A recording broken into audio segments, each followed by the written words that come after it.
सुप्रभात, नमस्कार, good morning साथियों। वैदिक मंच बहराइच यूट्यूब चैनल पर मैं अनिल पांडे आप सभी का हार्दिक स्वागत करता हूं और आप सभी के लिए शुभकामनाएं ज्ञापित करता हूं। साथियों, जब से हमारा विद्यार्थी जीवन शुरू होता है तभी से हमें कर्म करने का उपदेश दिया जाता है। हम विद्यालय में पहले दिन जाते हैं तो वहाँ सबसे जो पहला घंटा होता है वो प्रार्थना का होता है। प्रार्थना से हमारे शिक्षा की शुरुआत होती है प्रतिदिन विद्यालय में, और वो प्रार्थना क्या होती है? वह शक्ति हमें दो दया निधे, कर्तव्य मार्ग पर डट जावें। ऐसा इसलिए होता है कि हमारे धर्म ग्रंथ में, हमारे धार्मिक ग्रंथों में कर्मों की प्रधानता है और कर्म करने का आदेश दिया गया है। इसीलिए इसका अभ्यास हमें विद्यार्थी जीवन से ही कराया जाने लगता है। और चाहे वो तुलसी बाबा का मानस हो, उसमें भी कर्म प्रधान विश्व करि राखा, या गीता हो, गीता में भी कर्मण्येवाधिकारस्त ऐसा उपदेश, कर्म करने का उपदेश भगवान श्री कृष्ण ने दिया है। और गीता में तो पूरा एक अध्याय ही कर्म योग का है। तो इसलिए हमारे धार्मिक ग्रंथों में कर्मों की प्रधानता है और योग से कर्म करने की कुशलता हमारे अंदर पैदा होती है। योगः कर्मसु कौशलम। तो इसलिए कर्म संपादित किससे होते हैं? वो हमारे हाथों से होते हैं और पैरों से होते हैं। ये हमारे हाथ और पैर ये कर्म के प्रतीक हैं। बिनु पग चले सुने बिनु काना, ये तो परमात्मा में है। लेकिन परमात्मा की जो रचना है, परमात्मा ने जो मनुष्य को रचा है, उसमें कर्म हाथों से और पैरों से ही संपादित किए जाते हैं। तो हमारे कर्म कैसे अच्छे हों और कैसे हम 100 वर्ष तक कर्म करते रहें, इसके लिए जरूरी है कि हमारे हाथ और पैर दोनों स्वस्थ होने चाहिए।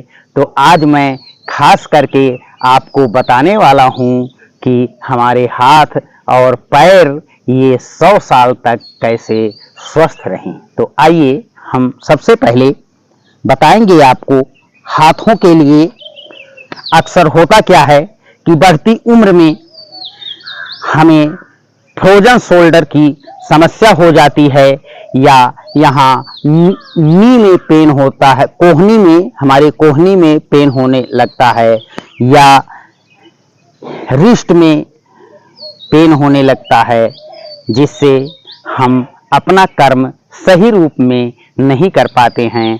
तो आइए सबसे पहले हमारे कंधे और हाथ कैसे स्वस्थ रहें, इसके लिए मैं आपको योगाभ्यास बताने वाला हूँ। और इसके लिए हम सीधे खड़े हो जाते हैं, एक हाथ इस तरह करते हैं और मुट्ठियाँ दूसरे हाथ की बांधकर, और आप देखें हम अपने हाथों को राउंड में घुमाएंगे। हाथ हमारे ऊपर जाएंगे तो सांस भरते हुए, नीचे आएंगे तो सांस छोड़ते हुए।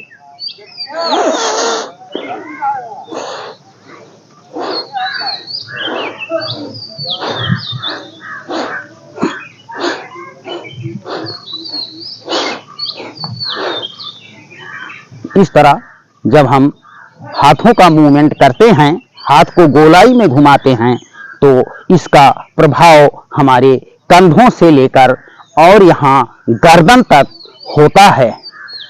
ये कम से कम 10 बार क्लॉकवाइज और 10 बार एंटी क्लॉकवाइज।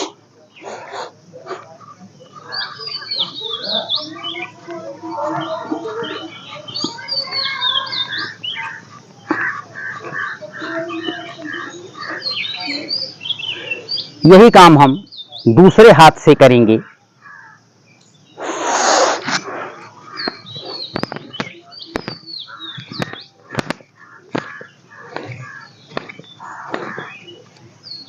पुनः एंटी क्लॉकवाइज।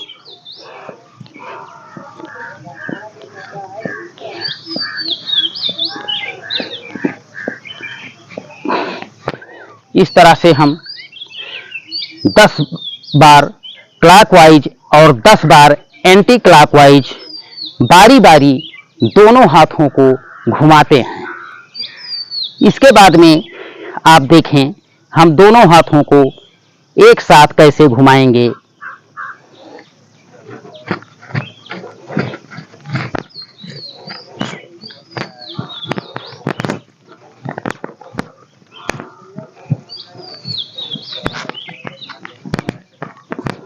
ये रहा क्लॉकवाइज और अब हम इन्हें गति देंगे एंटी क्लॉकवाइज।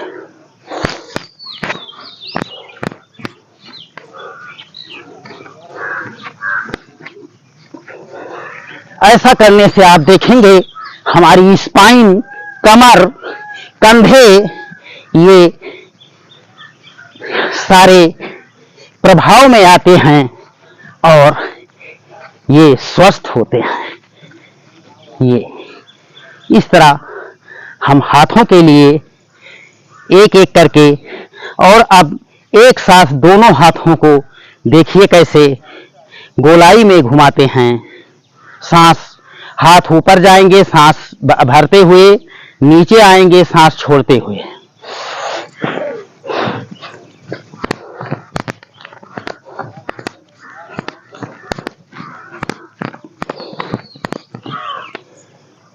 Anti clockwise.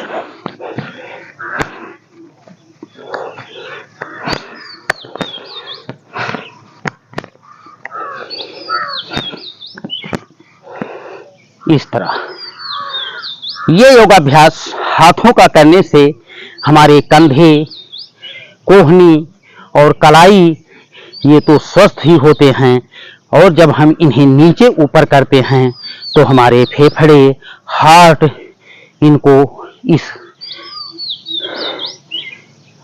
थोड़ा स्ट्रेच होता है, बॉडी स्ट्रेच होती है तो इनको रिलैक्स मिलता है। उसके बाद में हम अगला योगाभ्यास, इससे हमारे इस योगाभ्यास से हमारे हाथ 100 साल तक स्वस्थ रहेंगे और इनमें अगर कोई भी नसें अस्वस्थ हैं, दब रही हैं तो वो नसें खुल जाएंगी। अगला योगाभ्यास हम हाथों का एक्सरसाइज पूरी तरह से करने के बाद हम पुनः पैरों का एक्सरसाइज करेंगे और पैरों की एक्सरसाइज करने के लिए सीधे हम खड़े हो जाते हैं। इस तरह दोनों हाथ कमर पर रखते हैं और उसके बाद अपने हाथों को इस तरह यहाँ कमर के बराबर नाभि के नीचे रखते हैं और प्रयास ये होता है कि हमारे पैर के घुटने हमारी कलाई में को स्पर्श करें। देखें, सांस अंदर भरते हुए पैर की कोहनियां ऊपर आएंगी और हथेली से स्पर्श करेंगी और सांस छोड़ते हुए नीचे जाएंगी।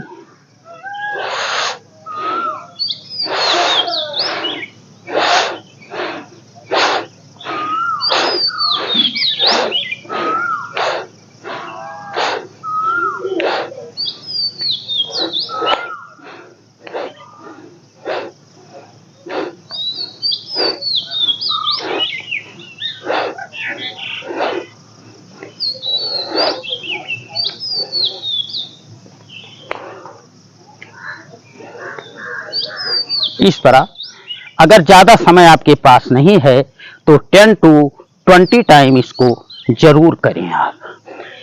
ये रहा 40 एंड 40 अबव वालों के लिए, और जो युवा हैं, बच्चे हैं, वो थोड़ा सा इसको जल्दी जल्दी कर सकते हैं। इस तरह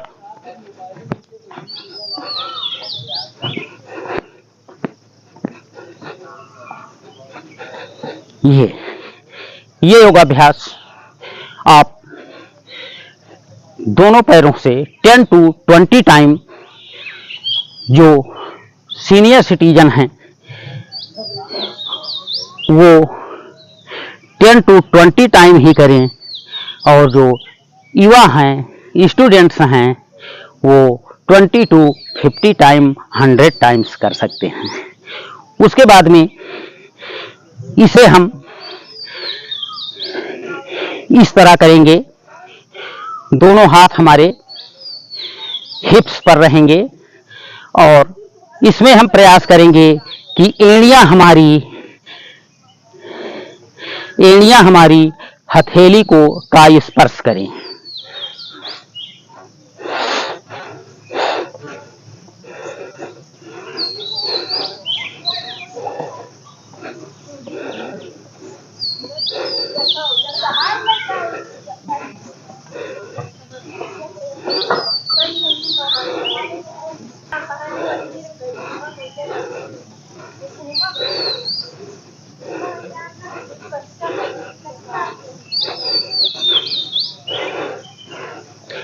टेन टू 20 टाइम इसको करना है, लेकिन स्टूडेंट्स और युवा हैं उनको 20 to 50 टाइम करना है।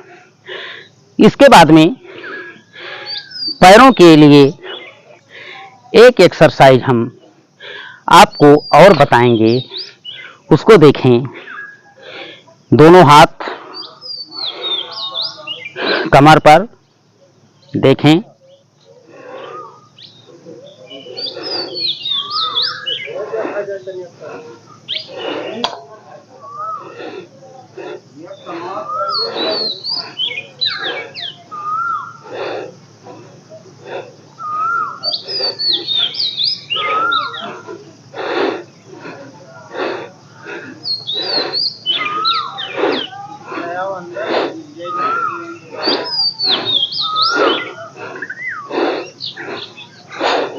तो ये हुआ हमारे हाथों के लिए और पैरों के लिए संपूर्ण व्यायाम। और अब हमारा बच रहा है बीच का स्थान, यानी कि इसको हम मध्य प्रदेश भी कह सकते हैं। तो इसको स्वस्थ रखने के लिए अंदर के अंगों को स्वस्थ करने के लिए ये तो रहा, इससे हमारा हार्डवेयर ठीक होगा। आप जानते होंगे कि जिस तरह कंप्यूटर के मुख्य पार्ट दो होते हैं, हार्डवेयर और सॉफ्टवेयर, उसी तरह हमारे इस शरीर के भी दो पार्ट हैं, हार्डवेयर और सॉफ्टवेयर। तो हमने अभी तक जो योगाभ्यास किया उससे हमारा हार्डवेयर ठीक होगा, और अब हमारा सॉफ्टवेयर कैसे ठीक हो, इसको ठीक करने के लिए हम करेंगे कपालभाति। कपालभाति प्राणायाम हम आप सबको कई बार बता चुके हैं और इसके कई वीडियो आपके लिए हम दे चुके हैं वैदिक मंच बहराइच यूट्यूब चैनल पर। तो इसलिए इसका हम बहुत विस्तार नहीं करेंगे, बस थोड़ा सा बताएंगे आपको कि यह कपालभाति प्राणायाम करने से 99% बीमारियां दूर चली जाती हैं, यानी कि 99% बीमारियों से हम मुक्त रहते हैं। और इसको करना कैसे होता है, सीधे ध्यानात्मक आसन में हम बैठ जाते हैं और प्राणायाम करने के लिए आंखें हमारी बंद होनी चाहिए और शोल्डर हमारे एकदम ढीले होने चाहिए, इस तरह नीचे, और मेरुदंड हमारी यानी कि बैकबोन सीधी होनी चाहिए और इसमें हम सांसों को स्ट्रोक देकर बाहर छोड़ते हैं, यानी कि सांसों का विसर्जन करते हैं सिर्फ, और सांस लेने पर कोई ध्यान नहीं देते हैं, सारा ध्यान सांस छोड़ने पर रखते हैं और 1 सेकंड में हम 1 स्ट्रोक लगाकर सांस को बाहर छोड़ते हैं। तो देखें, गहरी सांस अंदर,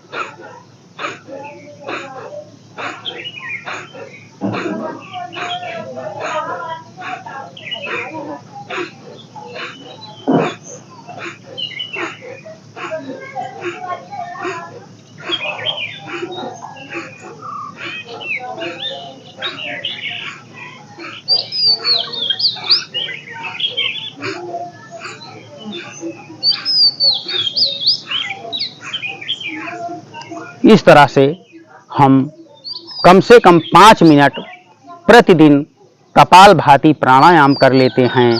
और जो आपको हमने हाथों का और पैरों का योगाभ्यास अभी करके दिखाया है, इसको भी आप करें और कपालभाति करें।